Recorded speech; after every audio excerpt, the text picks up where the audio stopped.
Ayaw niyong sumama. Sabi ko nga sa kanya, kahit na bawal, okay lang sa'yo. Eh, masarap daw yung bawal na pag-ibig.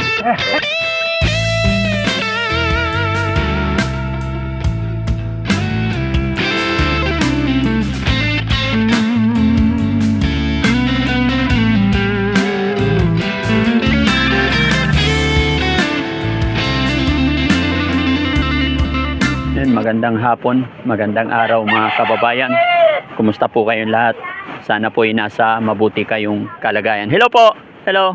Ayan mga kababayan, mga kabarangay. Hello sir! Si Daddy Frankie nandito po muli sa Cavite.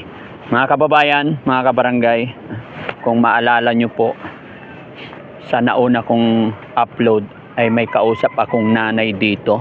Ito mismo sa areang ito mismo sa lugar na ito mga kababayan. Nausap namin si ate na may problema, nadidepress regarding sa pag-ibig.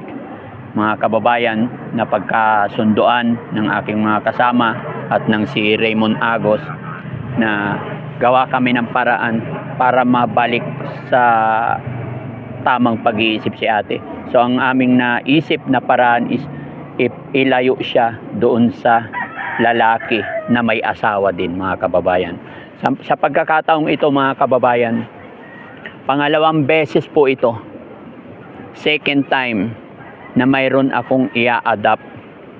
Although yung una kong in-adapt mga kababayan is hindi naging matagumpay at parang ang nangyari sa ending is ang inyong abang lingkod ang napapasama. Pero alam ko po na hindi lahat ng tao ay ganun. Hindi pa rin po ako magsasawa na tumulong hanggat mayroon akong maitutulong mga kababayan. Kahit na ganun pa man ang nangyari sa una, hindi pa rin ako nadadala. Dahil alam ko po, pag ang tao makikipagtulungan sa akin ay malaki ang pwedeng mangyari. Basta nagkakaisa kami, mangyayari yung gusto naming mangyari na magbago ang buhay para makatulong ang inyong lingkod mga kababayan. At so mga kababayan, si ate, ano pangalan ni ate? Ate Sara. Sara? Ayan, mga kababayan, si ate Sara nandoon po siya sa tabing dagat, nasa bangka. So pupuntahan natin. Ayan, at magkasama pa rin sila mga kababayan. Talaga ang pag-ibig nga naman. Tatry natin silang kausapin. Pero pag dumating yung asawa nitong lalaki, malamang away na naman. Di ba? So, puntahan natin mga kababayan. At syempre, kasama rin natin si Idol Raymond Agos. Idol, samahan mo kami. Baka, alam mo na. Kailangan na referee. Ate Sara, kumusta ka na? Ayan mga kababayan, alamin natin, kakausapin natin si Ate Sara kung talagang willing siya na sumama kay Daddy Frankie. Kasi yun ang request, yun ang naisip namin para mapasaayos at manumbalik ang lahat at mapalayo na rin kay tatay. No? Tay, pasensya ka na ha? Ikaw yung ano dito, ikaw yung laging bida dito. Okay lang po. Paano yan tay? Okay lang ba tay? Ilalayo natin si Ate Sara sa'yo? Okay lang po. Basta makakabuti po sa kanya. Opo. Makakapagpaayos ng panibago panimula niyang buhay. Yun. Yan mga kababayan, mga kabarangay. Gustuhin ko mang pagsabihan si tatay na lumayo kay ate. Hindi rin po pwede. Kasi ang hanap buhay ni tatay is mandaragat, manghuli ng isda. Katunayan, ito rin ang kanyang bangka at saka kanyang anong tawag dito, lambat niya. So paano nga ba siya makakalayo? Hanap buhay niya mismo ay dito. Kaya ang naisip naming paraan mga kababayan, si ate ay dadalhin ni Daddy Frankie sa Makati. Isasakay natin siya sa puting van. Mga kababayan, mga kabarangay, hindi po si Maylin ito. Si Ate Sara po ang isasakay ni Daddy Frankie ngayon. Kausapin natin si Ate Sara. Ate Sara, okay ka na? Kumusta ka na? Ayan, okay ka na? Kumain ka na? Opo. Matanong ko lang, yung perang binigay ko sa'yo nakaraang araw, ano mga pinagbibili mo? Ano po? Pagkain po. Pagkain. Oh, salamat naman. So, nag-lunch ka na? Opo. Ano ulam mo kanina? Yung dinalan po kanina ni Kuya ng pagkain. Sinong kuya? Si Sir po. Anong pagkain? Sana all. Fried chicken. Wow, masarap. Anong paborito mong ulam? Adobo po. Adobo. Wow, kahit ano, basta adobo. Opo. Adobo, basta may toyo, no? Opo. Ayan, mga kababayan. So, Ate Sara, okay ka na ba na sasama sa akin? Kasi po, nagbago po yata isip eh. Sino nagbago isip? Siya po kagabi, sabi niya, huwag daw muna. Wag ka muna sumama. Pag-isipan daw po muna namin. Pag-iisipan mo muna. Opo. Ang ganda ng ano, sabi mo, sumagot ka. Okay yun, mas maganda yun para sa'yo. Sabi ko lang, pinapangalanan ng kupo yan na mas maganda ka ron, mapapaayos. Ngayon, sabihin mo rin, ano yung pakiramdam mo rin yung kalooban mo, kung saan ka masaya, kung saan ka maligaya, kung saan ka makaka-recover, kung saan magiging maayos ang buhay mo. Sa tingin ko naman, magiging maayos ang buhay mo roon, kung sasama ka. Kaya, nasa sa'yo pa rin ang desisyon. Kasi, ba't mo ginawa yung kubo? Sabi mo, Siyempre, kaya yun kung lang. ginawa yan, gawa ng para sa'yo rin. Gawa ng ayoko na pakalat-kalat ka dito. Ngayon, dumating na yung pagkakataon may tutulong sa'yo, gaya ni Daddy Frankie. Masyado mas maganda yun. Kailan niya ginawa yung kubo? Na pong ano, Kanina umaga? umaga. So, nung ginawa yung kubo, anong sabi niya? Sabi niya, Kanino daw yung kubo? sa akin daw po. Sa'yo. Yun po. Ito lang ang ano. Mga kababayan, mga kabarangay, yung una kong punta kay Ate Sara, pumayag po siya na sasama kay Daddy Frankie. Doon namin siya ipapagamot para makarecover, aalagaan, nang sa ganun is makalayo kay tatay. Pero ngayon bumalik kami, ito yung araw na usapan na balikan, tinanong ko po siyang muli, eto mga kababayan, yung dati nang tinitirhan na bangko ay ginawa daw ni Kuya. Ginagawa pa lang, mayroon na pong 4 na ano, so parang nagbago ang isip. Mga kababayan, mga kabarangay, si Daddy Frankie gagawa lang ng paraan, pero never po kaming mamimilit para iwas din sa problema, para hindi tayo masisi sa bandang huli. Basta kung ano ang gusto nila, tutulong lang po tayo at hindi para makasira. Yan mga kababayan. Ate, huling tanong ate, ayaw mo muna sumama o gusto mong sumama o nagpapagawa kayo ng bahay? Yung perang binigay ko sa'yo, naubos na? May natira pa po. Ay, may natira. 100. May natira pa. So, yun yung pinandagdag pampagawa ng bahay? Opo. Ayun. Yan mga kababayan, mga kabarangay, dahil may binigay akong pera sa kanya, tinanong ko, ayun, may balak pa sila mga kababayan, so mahirap din pilitin. Ayan. So, si Kuya, ibig sabihin, hindi ka pa ready para hiwalayan si ate. Sa akin lang, wala pong problema. Ngayon po, siya rin po tinatanong ko kung talagang saan ka masaya, kung dito o sasama, ikaw pa rin ang masusunod. Sabi ko sa kanya. Kaya lang Kuya, ay tay, dumipende pa rin siya sa'yo kasi ginawa nyo yung... Oho, gawa nang siyang may sabi na palagyan ko ng panimula doon sa bubong para masakasakaling umulan, meron po siyang masutulungan at hindi siya mababasa ng ulan. Sabi ko naman po, may kausap ka na para sumama sa kanila. Parang ayaw niya na, nagbago ang isip niya. Kaya mo siya kaya ginagawan mo. Kaya ko po yung kanyang para malagyan ng bubong, kung sakasakaling uulan na naman po, hindi po siya mababasa. Pero kung hindi ka gumawa ng ganyan Kuya, hindi mo pinatayuan, pa sakali, sasama na siya. Although, kaya nang sinabi ko, mahirap mga kababayan mamilit sa ganitong sitwasyon. Kuya, pero kuya, sana, kasi kung wala kang asawa at anak, at kung hindi sana nilulusob ng asawa mo, okay lang sana. Sa amin kasi ang concern talaga namin kay Ate Sara.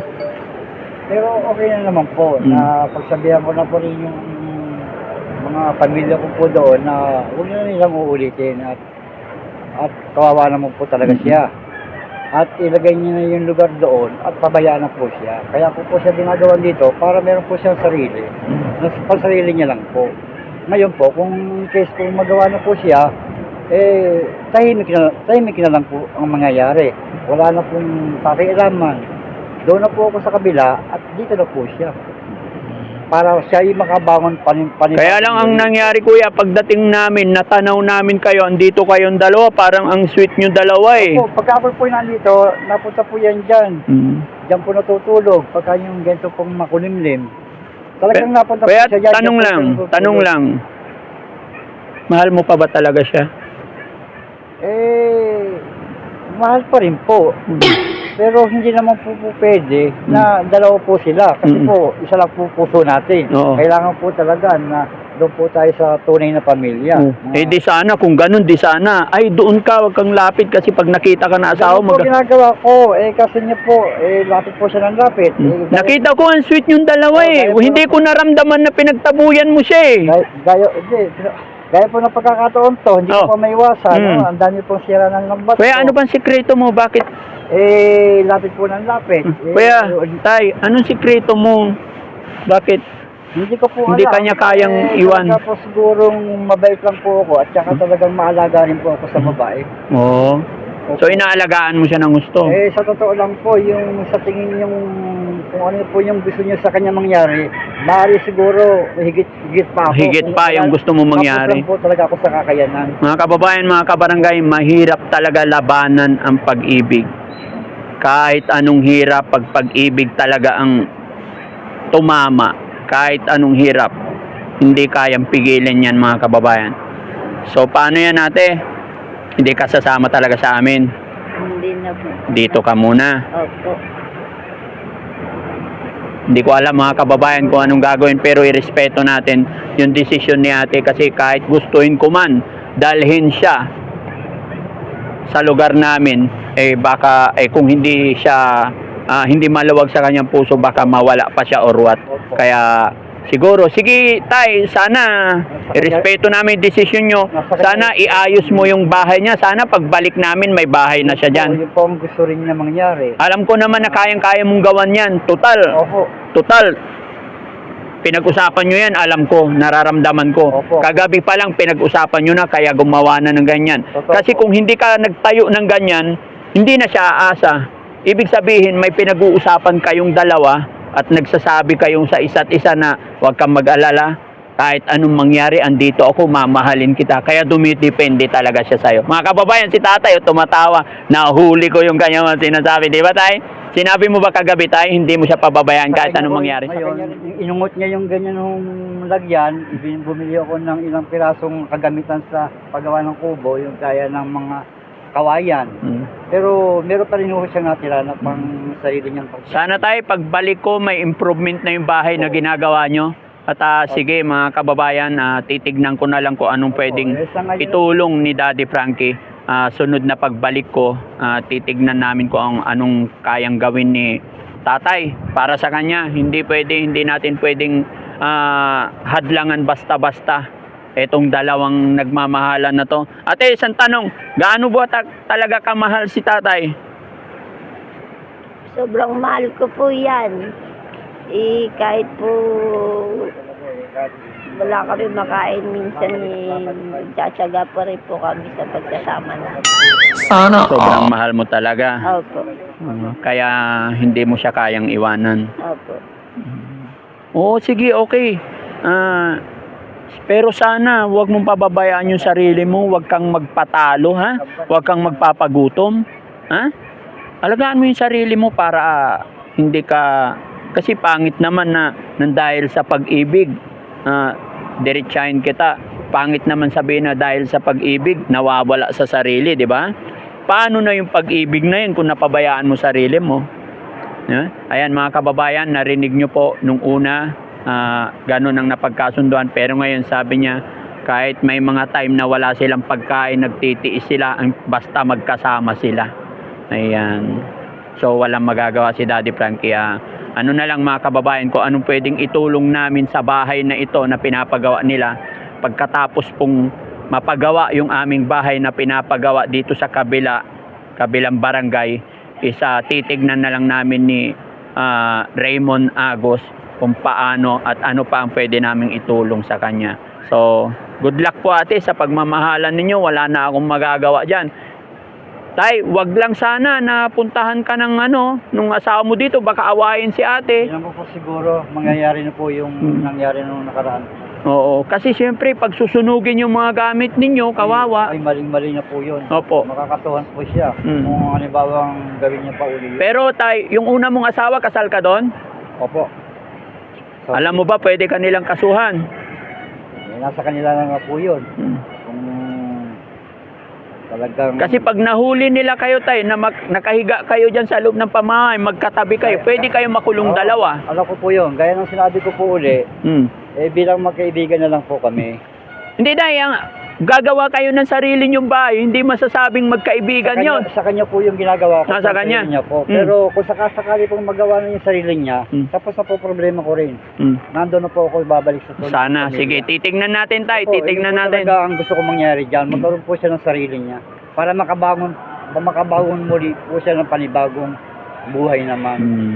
Sige, sige. Pero tayo, ganun pa man, dahil maganda at maayos naman ang iyong hangarin, turuan mo din sana siya na mag-ayos sa sarili para mapagtrabaho siya. Ganun po ang ginagawa ko dyan. Pag nakapagtrabaho yan, sigurado manunumbalik ang lahat. No, tay? Opo, So, ganun na lang. Ganun po talaga ginagawa ko dyan. Sige, tay. Pasensya ka na, tay. Huwag mong mamasamain, ha? Okay lang. Ayan. So, salamat mga kababayan, mga kabarangay. Antabayanan na lang natin ang susunod na kabanata sa bawal na pag-ibig ng dalawa ni ni ate tsaka si tatay. Natatawa si ate. Masarap ba talaga pag bawal, ate? Ha? Opo. Patay tayo. Bawal na pag-ibig, masarap. Kahit mahirap. Ha? Opo. Yun. Wala tayong magagawa mga kababayan. So mga kababayan, pansamantala, ang inyong lingkod magpapaalam. Antabayan na lang po ang susunod na mga banata. At si Daddy Frankie rin po ay kahit ganun pa man, respeto ko pa rin ang kanilang desisyon. Kaya nang sinabi ko, ayaw kong persahin. Pero hindi ibig sabihin na hindi tutulong si Daddy Frankie. Tutulong pa rin po ang inyong lingkod kay ate, para kay ate po. Yan. Salamat. God bless po. Salamat ate. Ingat ka parati, ha? Salamat. Okay. Sige. Ayan mga kababayan, malikot na naman po ang dagat o malakas ang alon. Ayan, pero masaya, maaliwalas. Bye-bye po mga kababayan. Ayan. Wag po tayong magpunta sa bawal na pag-ibig mga kababayan. Sige po, bye-bye po. Bye-bye. God bless.